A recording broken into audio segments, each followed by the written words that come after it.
Hi there, I'm Captain Jessica Otto, and I'm a registered nurse in the Air Force Reserves, currently at Maxwell Air Force Base. I am attached to the 908th Aeromedical Evacuation Squadron. I joined the reserves in June of 2016. When I joined the military, I had very little knowledge about the daily in and out and how the military operates. I had no family members other than some great aunts and uncles that had joined, but they're pretty much all deceased. So I knew very little about the military life. So throughout this course, I hope to strengthen my knowledge regarding air power and how it affects our national security, warfare, and joint operations. Now, the self-paced courses have helped me tremendously start to learn some more of these concepts, but quite honestly, some of the lingo and terminology and processes throughout this are very foreign to me. As nurses, we typically do not play a role in planning as far as strategic planning for war. We are more planning for our mission to get us and our troops that we're transporting home safely and complete our mission. So, to be honest, this has been very challenging for me. Plus, I've never deployed, I've never been downrange and had those experiences. So, again, it's been very challenging, but I'm looking forward to learning more about air power. So, as far as the key takeaways from the self-paced courses, truly all of the material was very informative and enlightening for me. Throughout each course, I was learning a great deal about all of the topics, most of which I knew nothing about.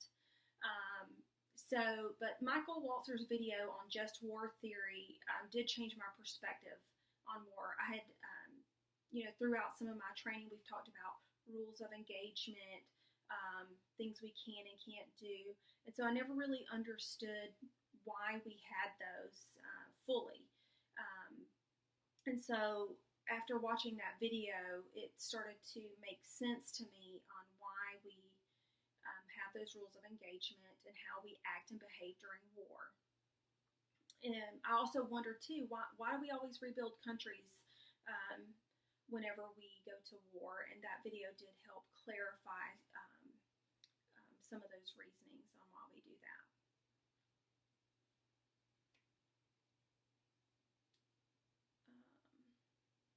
Another key takeaway for me was learning about the tenets of air power and how all of those concepts are woven together to employ air power and ensure its effectiveness.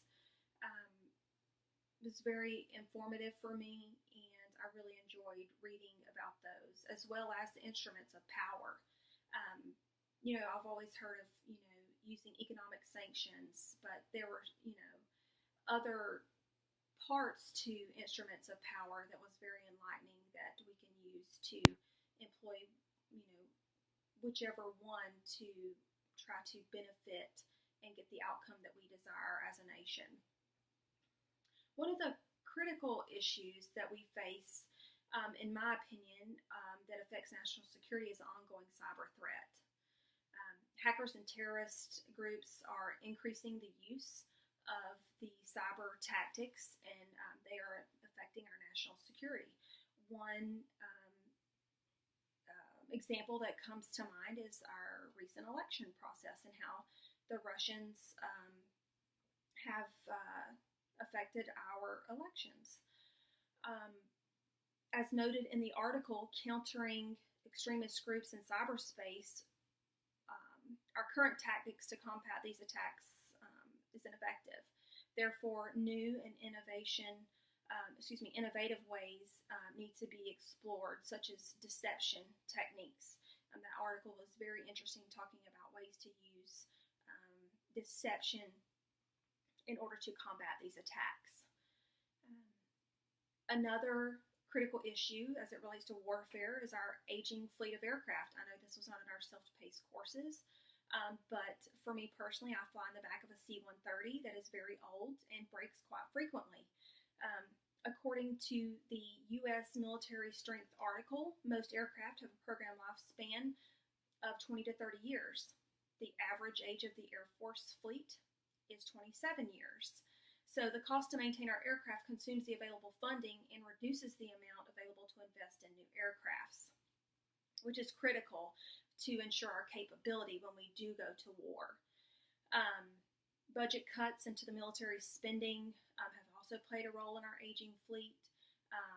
But if we're going to be ready for any type of, especially with everything going on with Korea, we need to make sure that our aircraft is capable of completing our mission. So we never know when we're going to be tasked with a mission. So that was just some of the key critical issues that I saw, and I'm looking forward to learning with all of you.